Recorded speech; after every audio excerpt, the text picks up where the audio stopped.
dry and unedible. This will fail. This will be a critical part of the mission later on. Your undercooked polenta will cause the torpedo to fail, leading us to being blasted out of fucking water. Because the chef's going like, these CIA guys are fucking weird. He's talking about there about how chicken breast can deflect a depth charge. Somebody get him the fuck out of here. Like, I heard the FBI guys were curves and all that, but fuck me, like, this is... All they wanted to do was snort coke and masturbate. These CIA guys are nuts. In that order, by the way. They were very clean about it as well. Yeah. They used to clean up the cocaine before they banked over it. That's these guys down here fucking screwing things at the torpedoes and shit. They used to come in their suits and everything. They were so fucking clean about Absolutely. The only thing, when they were talking about shafts, we knew what they were talking about. Exactly. Their own. These guys were actually talking about shafts. Yo, give me your frying pan, you fuck. I love that the chef just went... He's flipping burgers right now. Is he? It looks like he's having a seizure. He literally just slid a burger out. It's like, that's more than Blake. Hello, I'm Mr. Burger, the mascot of Sierra. Oh no, they're like meant to be like Sesame Seeds. Yes. So. They look like two white. It won't be such a Sierra thing. Just like, hi, I'm and Burger. That's the thing. You can't eat your burger standing up, otherwise then you'll get indigestion and explode. Yes, of course. Which is true, actually. Have you ever had a WoW burger standing up? Holy shit, that does not end well. Just drops straight through you like it's made out of depleted uranium. Oh, hey, look, it's old salt. Remember the guy we told to fucking leave artillery? We didn't. He just left. We didn't tell him to do anything. Oh, we said it in our eyes, man. He just in our eyes. fucked off. Yeah. No, it was a lot of his body language, you see. So, here's the next half an hour of the game. We're playing dices. Oh, this is the point. And also, you can't save Scummy. No. Because if you save it and then try and reload, the game senses this and fucks you for it. Yes. So, here's the deal. You have to take this guy for everything he has. Yeah. Right? So, the money he has on the desk, you need all of it. Don't ask me why. I'm sure I didn't watch that part of the playthrough. You need to bring his whiskey as well. His whiskey, yeah. So I think you have to earn all his money and the whiskey. Because the whiskey is the actual item you need. Oh yeah, that's it. You win all of his money and then he gives you the whiskey. Yes. And also, this dice game acts in sets. So it's like you don't win automatically, as in oh, you had a higher draw than me, fair enough. It's best of 5 or best of 7, whatever it is. Again, you're probably wondering this crude Navy game, are there rules of it? Yes, there are. In the manual. Yeah. In the manual. It tells you how to play this game. Because literally, this entire game is copy protection. There's no original gameplay here except for using a lathe and finding a 1/4 inch washer. When actually you need a 1/2 inch washer. Ah, you got fucked there. I love, by the way, that this guy's design... It's basically dice poker. Essentially, yeah. That's all it is. It's just keep good dice. It's 5 card stud, but with dice. Yeah. It's exactly what it is. And what I love about it is that, they have based, this is your time killer now. You've done all the engineering, you've done all the maintenance. Now it's time to play dice with an elf flip. This will pass the time. You know, could have had a sleep or a shit or a wank or even a combination of all three, but no, we had to play dice with an old man and nick his bottle of scotch because that scotch is going to be important to the mission. Probably. It's going to get more than 1/6. Oh no. I love it all, by the way, that our main character's design has changed about 3 times in the one game.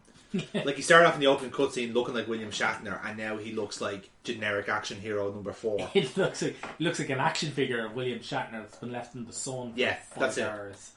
If you put William Shatner in the microwave, that's how he ends up as. The hair stays the same, but the face melts. And that's what we all know, the hair is immortal. Mm-hmm. The hair will actually outlast William Shatner. So Neil, have you got anything you want to talk about during this sequence? Jesus Christ, yeah, I wish I'd saved the Cyberpunk discussion for I was about to say, any other games you played in the time? What's our review for this week? It's going to be Gibbous. Yes, Gibbous, a Cthulhu adventure. Yes. Which will be out, hang on, we'll just say the time scale. Will be out tomorrow. It's basically, it's a traditionally animated point and click adventure. Yes. And if you're into LucasArts, And if you're into old school, like it's all which is me, by the way, proper animation. All the backgrounds, like they're all hand drawn, hand painted. There's more than 60 of them. A full voice cast. It's actually really fucking good. Yeah. Actually, Joe, this is a good segment, Neil, because, like I said, you are our token reviewer at this point. Yeah. Despite Aidan's best interest to become a reviewer as well, you have a monopoly on this. Oh, this it's. What games would we're in the Christmas period, right? Mm-hmm. Give us try out a few games you would buy for Christmas for people. Right, hop on to the Epic Store if you're one of the people who aren't fucking arsey about the Epic Store, because they're doing like a $10 or €10 voucher. Yes. That rolls over every time you spend it on a game that's more than $14.99. So I managed to pick up Art of Rally for about £9, which I am hyped about, by the way. Holy shit! That one that'll be probably coming out in about a week or 2 or 3. Probably 4, because we have a few in the pipeline. We're doing one a week, of course. That was really good. It's superb. It's basically rally done sensible soccer style. It's exceptional. It's really fucking good. And I hate driving games. Yes, I hate driving itself. And I loved him, by the way. So this has me intrigued. So like, you just if you're into driving games at all whatsoever, it's punishingly difficult and it's brilliant. It's really, really fucking good. Get it.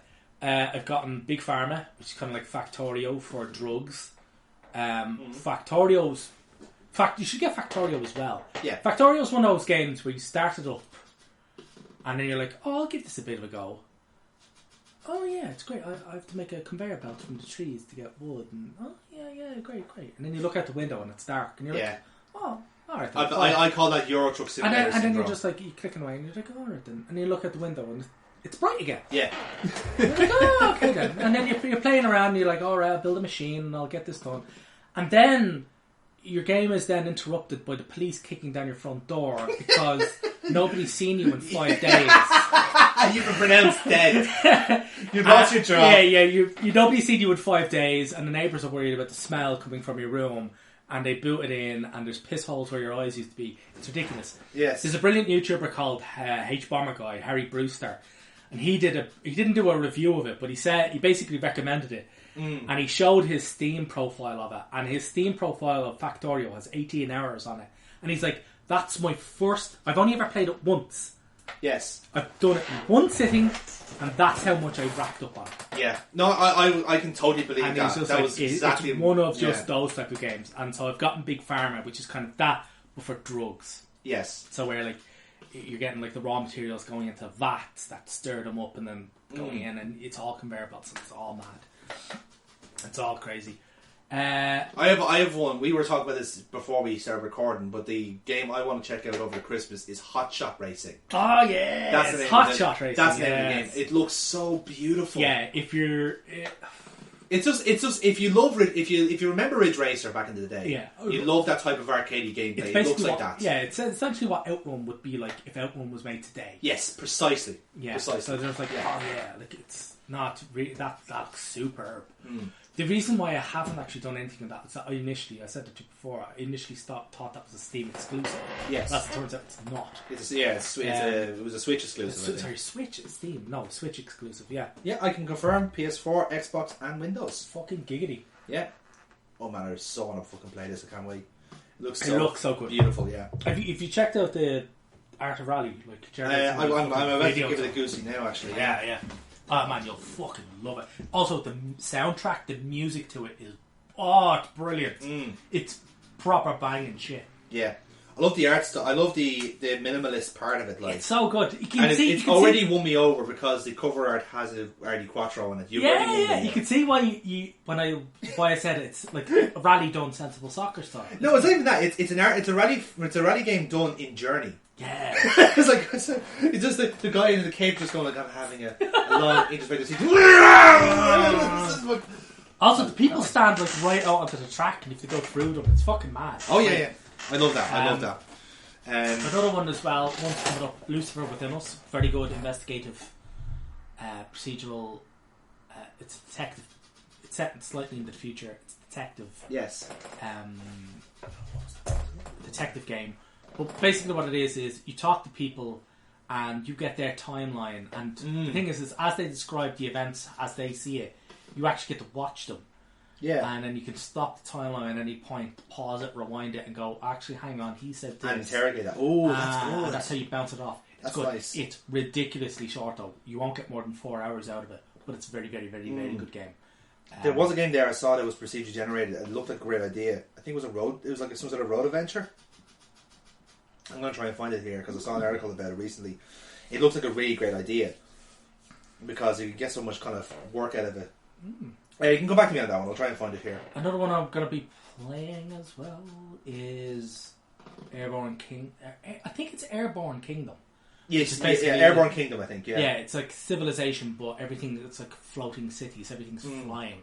It's sort of like Bioshock Infinite. You know, where everything's fucking floating up in the air, like Rapture was. Yes, it's sort of like you've just designed like an entire civilization. There's a ticket. Road 96, a procedural road trip adventure from the guys behind Memories Untold. Oh. This is like it is a case like Memories Untold. That was a really fucking good game. 11-11, yeah. That was really fucking good. Yeah, so that's their new one now. It's a road adventure and it's totally procedural. A good game I also played as well. That's also in the pipeline. Was A Case of Distrust by a man called Ben Wander. Oh, what's he fucking done before? His name reminds me. He's not done anything before. I thought I heard his name somewhere. Let me check him. Because I think the game was put out by Serenity Forge, and they've done loads of shit. Yeah, I thought I saw his name. I could be. I think I might be mixing his name up with someone else. Yeah. But it's brilliant. It's a visual novel thing, but it's set back in the 1920s in San Francisco. It's pure noir, and it's really fucking very good. There's actually a game that Paul mentioned on the Sandbox Jukebox that he's really looking forward to as well. It's a Prohibition era sandbox, like a crime syndicate game. What's that? Empire of Sin?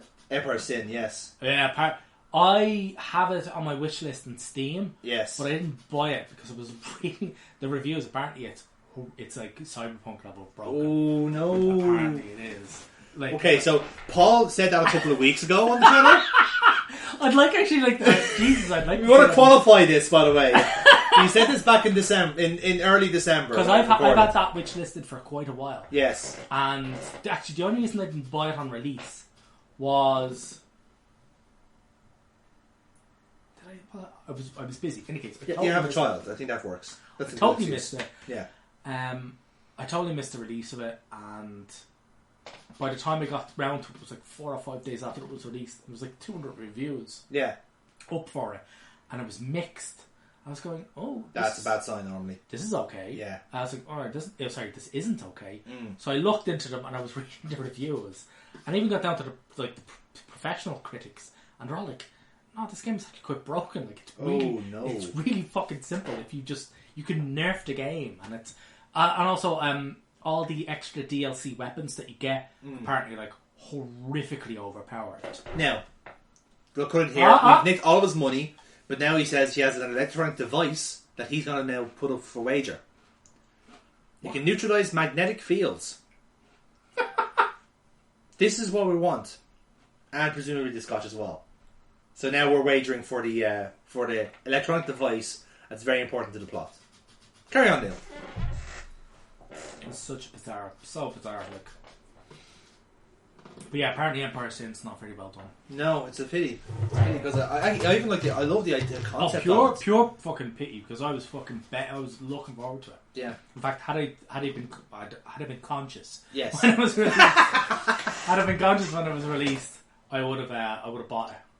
I'd have been one of those suckers. Absolutely. Would you like another beer, darling? Do you want a more jailbreak or do you want something else? Right. I have Happy Day. This is from our friends at Rascals Brewery. Please subscribe us. Oh yeah. We have Space Hopper. Happy Days. Oh yeah, hit me with a hopper. Yeah. You want a hopper? Yeah, give me a hopper then. I would say the hopper is pure sex. Oh yeah. Thank you very there. There you go.